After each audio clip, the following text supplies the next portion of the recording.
4 items essentiellement. Le premier item, c'est le Green Ship, donc à savoir le navire écologique et la décarbonation du maritime. Le deuxième enjeu tourne autour du Smart Ship, donc c'est le navire intelligent et les systèmes autonomes. Le troisième item, c'est le Smart Yard, donc c'est tout ce qui est les nouveaux matériaux et puis les chantiers intelligents. Et enfin, le dernier item concerne la Next Gen Offshore Industries, donc c'est tout ce qui tourne autour de l'industrie offshore nouvelle génération.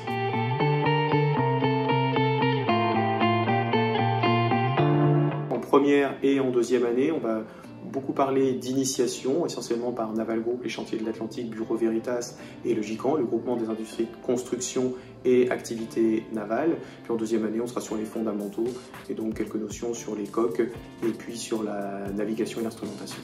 En troisième année, on va rentrer un petit peu plus dans le détail. On va attaquer des notions en lien avec la propulsion, en lien avec l'hydrodynamique, en lien avec les écoulements à surface libre. En quatrième année, on va parler surtout tout ce qui tourne autour de l'approfondissement des sous-systèmes. Donc on va aborder les notions de sous-marin d'un point de vue ingénierie système, on va parler de lean management, on va aussi parler de domaines transversaux comme l'économie du transport maritime qu'on va aussi aborder.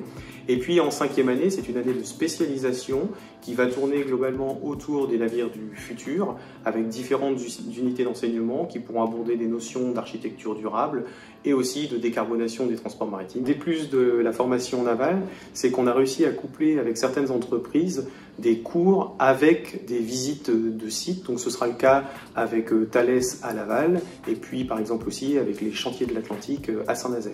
Calestaca, la part des projets devient de plus en plus importante au fur et à mesure que les étudiants avancent dans les années. Ils ont essentiellement 3 types de projets, les projets associatifs, les projets industriels et puis les projets de recherche. Concernant les projets associatifs, nous avons eu par exemple cette année, en 3e année, des étudiants de la filière navale qui ont travaillé sur un projet nommé Nautilus, dont l'objectif était le développement d'un robot, d'un système autonome sous-marin. Ils ont particulièrement travaillé sur le système de communication.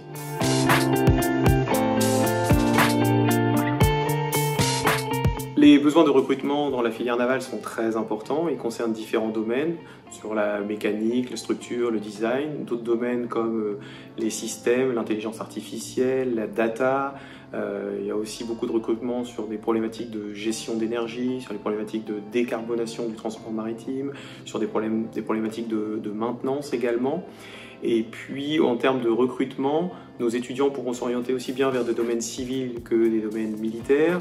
Ils pourront travailler de la TPE, très petite entreprise, à la moyenne entreprise, jusqu'aux très grands groupes comme Naval Group, les chantiers de l'Atlantique, Piriou, Quash par exemple. Ils pourront travailler sur tout type de navire, du yacht au sous-marin, en passant aussi par le bateau de pêche par exemple. Et puis enfin, il y aura aussi des applications qui seront en lien avec les autres filières, puisque si on imagine des métiers dont les objectifs seront d'étudier par exemple le suivi du transport maritime, on pourra aussi également utiliser des données satellitaires et donc on pourra faire collaborer des étudiants de la filière spatiale avec des étudiants de la filière navale.